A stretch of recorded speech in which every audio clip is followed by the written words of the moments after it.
د اپسټن پټه معما او د واکمنو چوپتیا. د جیفري اپسټن قضیه یوازې د اخلاقي انحراف، جنسي جرمونو او قربانیانو د درد قصه نه ده. دا د هغه نظام هنداره ده چې ځان د اخلاقو، بشري حقونو او تمدن ساتونکی بولي، خو په اصل کې د پټو معاملو، زورورو اړیکو او خطرناکې چوپتیا پر بنسټ ولاړ دی. نن چې لویدیځ ځان ناڅاپه حیران ښیي او وایي موږ نه پوهېدو، دا خبره لومړۍ ورځې دروغ ښکاري.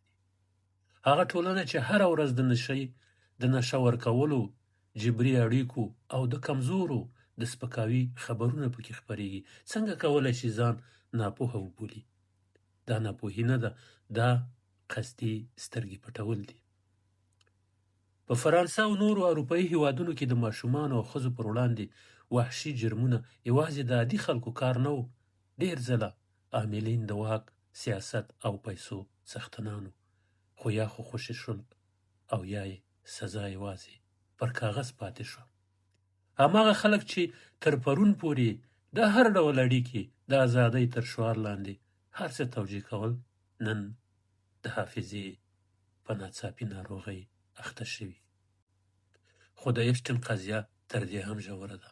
اصلي پوښتنه دا نه ده چې چا په کومه میلمستیا کې څه کړي، بلکې دا ده اپسټن دومره شتمني له کومه کړه. یو عادي ښوونکی بې له لوړو زده کړو څنګه د سلګونو میلیونونو ډالرو خاوند شو؟ څنګه د نړیوالو مالي او سیاسي کړیو تر ټولو پټې دروازې ورته خلاصې وي؟ دلته شک نشته، بلکې یو منطقي اټکل راولاړیږي. اپسټن د رازونو خزانه وه.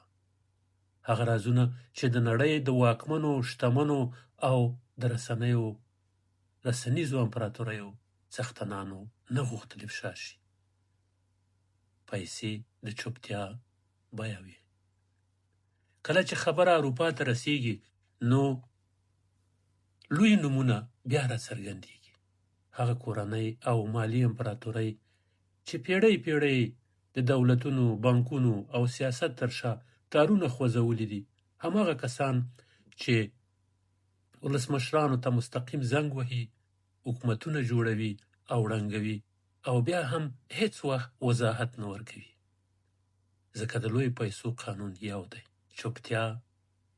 د اپسټن له مرګه وروسته نه نظام ونړېد، نه هغه ځواکونو لاسونه پرې شول او هیڅ کار ونه شو. یوازې قربانیان پاتې شول، دردونه پاتې شول، او یو بل ثبوت دا شو چې په دې نړۍ کې عدالت تل د کمزورو لپاره دی. نن جګړه یوازې پر یو کس نه ده، جګړه پر هغه نړیوال فکر ده چې انسانیت یې د بازار په توکي بدل کړی، اخلاق قرباني کړي او فساد د پرمختګ په نوم سنگار کړی. دا مبارزه اسانه نه ده، خو حتمي ده، ځکه که دا چوپتیا ماته نشي، سبا به قربانیان نور هم ډیر وي.